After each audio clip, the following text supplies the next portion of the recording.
নমস্কাৰ বন্ধু বান্ধৱীসকল, আপোনালোক সকলোকে ইউটিউব চেনেল edu247 আসামলৈ স্বাগতম জনাইছোঁ। আশা কৰোঁ আপোনালোক সকলোৱে ভালেই আছে।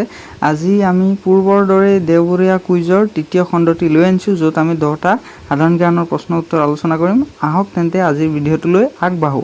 আজিৰ প্ৰথম প্ৰশ্নটো হৈছে, ভাৰতবৰ্ষত ব্যৱহাৰ কৰা GPS অৰ্থাৎ গ্লোবেল পজিশ্যনিং ছিষ্টেমটোৰ নাম কি? উত্তৰ নেভিক, NAVIC। 2 নম্বৰ প্ৰশ্নটো হৈছে, সূৰ্যৰ আটাইতকৈ ওচৰত থকা নক্ষত্ৰটোৰ নাম কি? উত্তৰটো হৈছে প্ৰক্সিমা চেণ্টাউৰি। ই সূৰ্যৰ পৰা 4.2 আলোকবৰ্ষ আঁতৰত অৱস্থিত। আজিৰ তৃতীয় প্ৰশ্নটো হৈছে, কোনজন ভাৰতীয় ব্যক্তিয়ে অক্সিজেন চিলিণ্ডাৰ নোলোৱাকৈ এভাৰেষ্ট শৃংগ আৰোহণ কৰিছিল? উত্তৰ ফু দৰ্জী। আজিৰ চতুৰ্থ প্ৰশ্নটো হৈছে, ভাৰতবৰ্ষৰ প্ৰথম উপ প্ৰধানমন্ত্ৰীজনৰ নাম কি? উত্তৰ চৰ্দাৰ বল্লভভাই পেটেল। আজিৰ পঞ্চমটো প্ৰশ্ন হৈছে, মানৱ শৰীৰৰ ক্ষুদ্ৰতম হাড়ডালৰ নাম কি? উত্তৰ কাণৰ হাড়।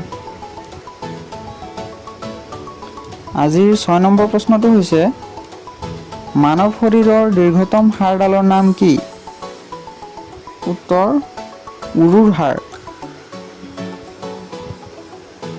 আজিৰ 7 নম্বৰ প্ৰশ্নটো হৈছে, কাংগাৰু কোনখন দেশৰ ৰাষ্ট্ৰীয় জন্তু? উত্তৰ অষ্ট্ৰেলিয়া। আজিৰ 8 নম্বৰ প্ৰশ্নটো হৈছে, কোনবিধ জন্তুৰ পেটত 4টা পাকস্থলী থাকে? উত্তৰ গৰুৰ।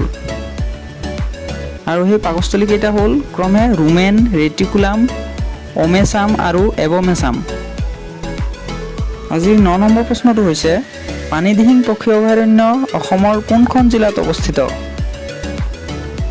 উত্তৰ শিৱসাগৰ জিলাত। আজিৰ অন্তিম তথা 10 নম্বৰ প্ৰশ্নটো হৈছে, কোনটো ভাষাক সকলো ভাষাৰ মাতৃ বুলি জনা যায়? উত্তৰ সংস্কৃত ভাষাক। গতিকে বন্ধুসকল, আজিৰ ভিডিঅ'টো কেনে পালে জনাব। ভিডিঅ'টো লাইক কৰিব, শ্বেয়াৰ কৰিব আৰু ছাবস্ক্ৰাইব কৰা নাথাকিলে ছাবস্ক্ৰাইব কৰি দিব। আজিলৈ আহোঁ, ধন্যবাদ।